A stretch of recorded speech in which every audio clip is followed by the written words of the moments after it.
Welcome to my channel digital hub Sasaram.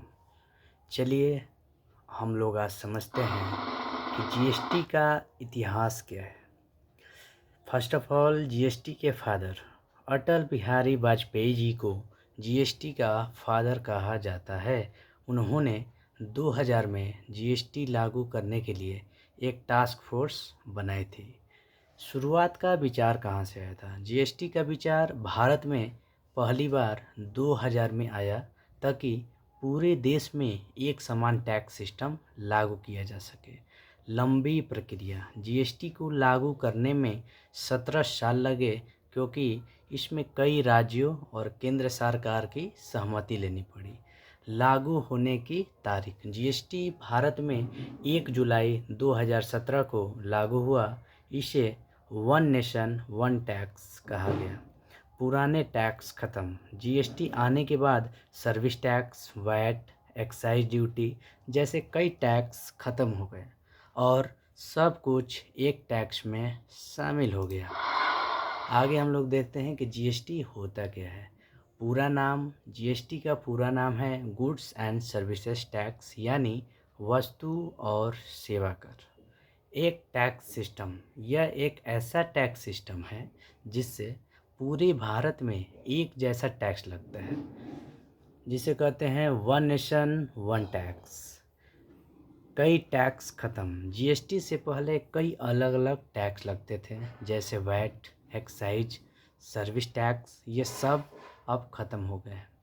केंद्र और राज्य दोनों को टैक्स, जीएसटी से जो टैक्स आता है वह केंद्र सरकार मीन्स सेंट्रल गवर्नमेंट और राज्य सरकार मीन्स स्टेट गवर्नमेंट, दोनों को 50-50% दोनों को मिलता है।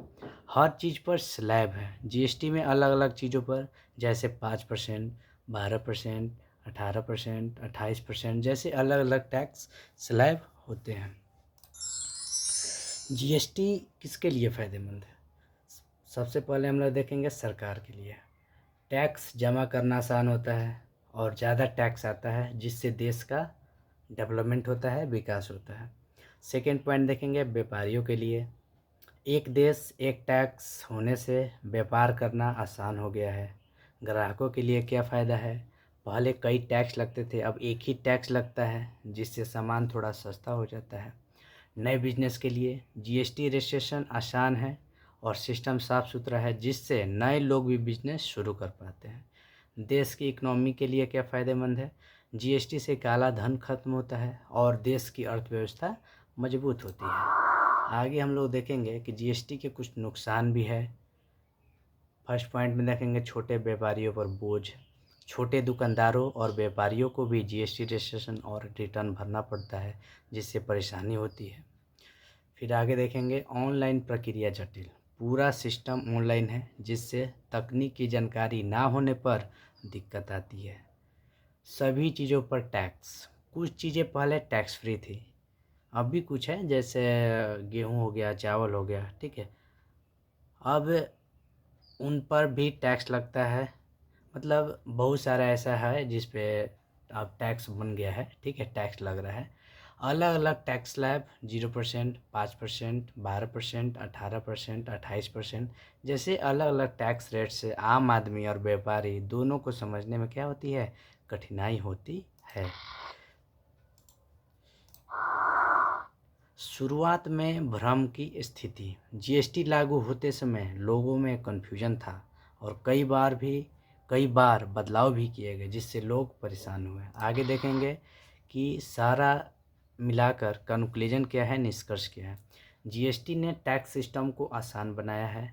अब एक देश एक टैक्स, जिसको इंग्लिश में कहते हैं वन नेशन वन टैक्स, ठीक है। व्यापार करना पहले से सरल हो गया है, राज्य बदलने पर अलग टैक्स नहीं देना पड़ता।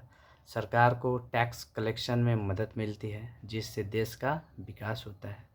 किसी किसी को दिक्कतें भी हुई हैं, जैसे छोटे व्यापारियों को ऑन रिटर्न भरने में परेशानी। मतलब कुल मिलाकर जीएसटी फ़ायदेमंद है, लेकिन इसके अच्छे और बुरे दोनों पक्ष हैं। Thanks for watching this video. अच्छा लगे तो लाइक करें, कोई क्वेश्चन पूछना हो तो कमेंट करें और ऐसे ही मज़ेदार वीडियो पाने के लिए, सरल भाषा में पाने के लिए चैनल को सब्सक्राइब ज़रूर करें। Thank you.